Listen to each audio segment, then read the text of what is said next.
Alright, so we're going to talk about Lab 1 now, and Mr. Cason's going to put the pendant down for just a moment where we had it a moment ago.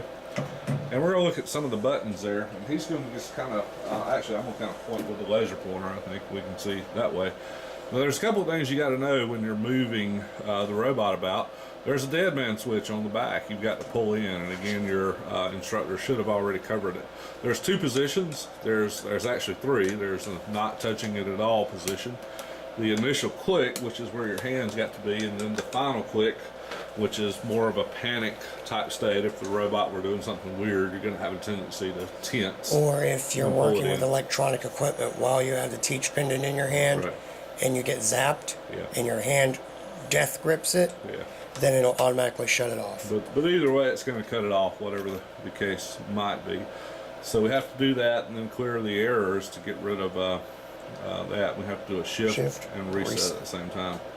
And so Fanuc does a really good job of making sure that any motion that you do with this robot is intentional, because not only do you have to press the proper coordinate keys when you're moving it, but you have to be holding the dead man in and pressing shift at the same time. Now that shift key is right there. It's the blue key that you can see. You probably can't read the letters in the video. Maybe you can, I'm not real sure. It's hard to get tight enough for you to see. I can see it on my small display, so probably you can see it on your large, but it is right above the I that you see there, the letter I, small lowercase I. And so you have to be holding that at the same time. So the coordinates that you, or excuse me, the axes are up and down here. Mr. Cason has a comment. Go ahead. There's also a shift that works exactly the same on the other side. If your hand gets tired, or if you can switch your dead man by moving it there and holding the other shift instead. Or if you're holding this one, you can't operate the buttons to jog.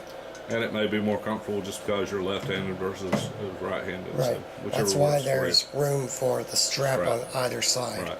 That's right. So he's going to be pressing these buttons. We have the X, Y, and Z that we covered in Lab A as far as the main body of the robot. And go back for just a moment. So those are these first 6 buttons that you see there, and I'm looking at the pairs of buttons that are up and down. And then the X, Y, Z for the, which are the yaw, pitch, and roll, not necessarily in that order, for the gripper. I'm not sure if it is in the same order. It is. I think it is, maybe. So so what I'm going to do is I'm going to go back to the robot now, and we're just going to do some X movements of the main part of the robot. And again, we'll want you to probably work with an instructor on this one, but you can watch this video prior to. Probably after this one we'll be a little more comfortable with you moving about. So the very first thing is we're going to do this in joint mode. This is Lab 1.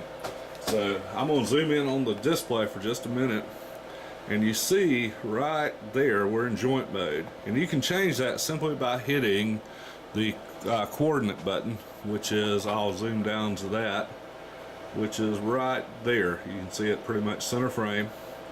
And as he's pressing that button, you'll see that joint move to different things, and we want to go back to joint mode. But there are different ways we can move the robot, different coordinate type systems.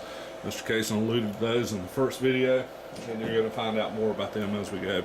So we're just going to move the robot in joint mode. I'm zooming out now, and Mr. Cason, if you'll just tell them which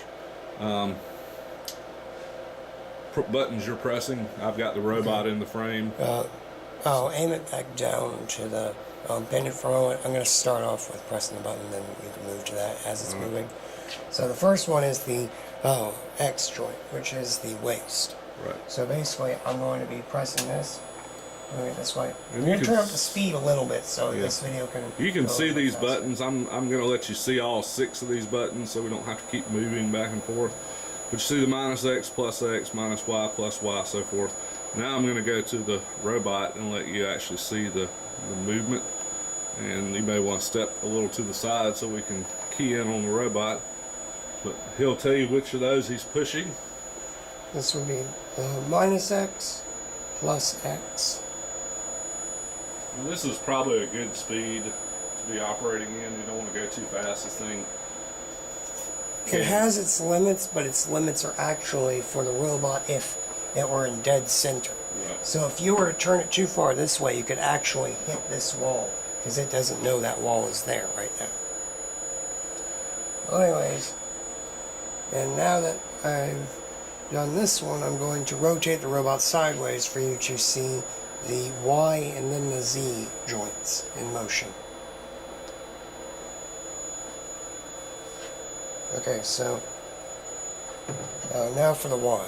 All right, we've shown them the keys. I don't think we have to go back and forth just because of the cuts and the time of the video.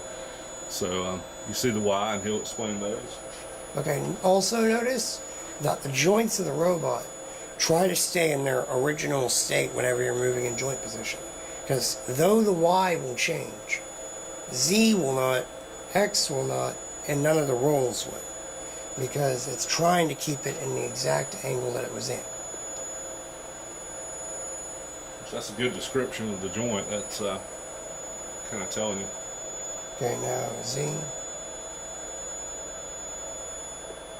should actually be reaching a limit. Let me move the Y back a little bit. Now back to Z.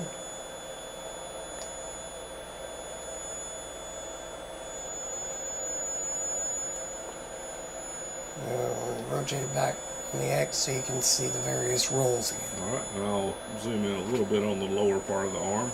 Yes. There we go. That's higher good. part Probably. of the arm for now because Yeah. we're rotating the yaw, which is this one. So,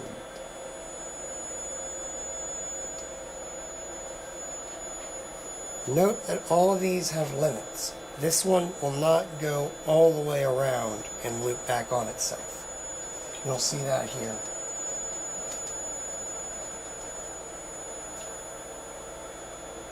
Mr. Cason's going to step through all of those, and he'll explain each of those to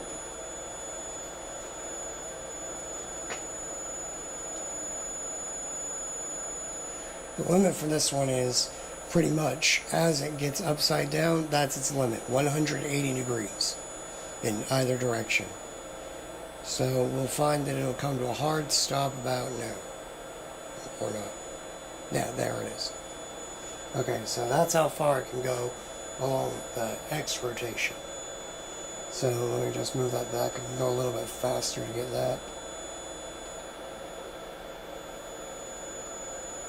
You never want to jog it too fast so you don't mess up any of the motors on the inside.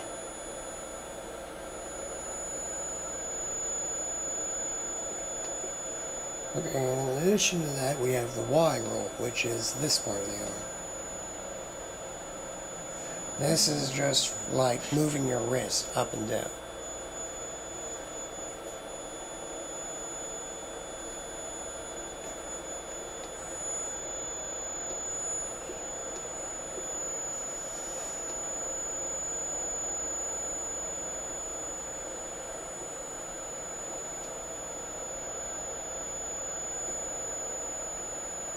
And lastly, we have the Z rotation, which is like turning your wrist around, like if you're trying to screw something in.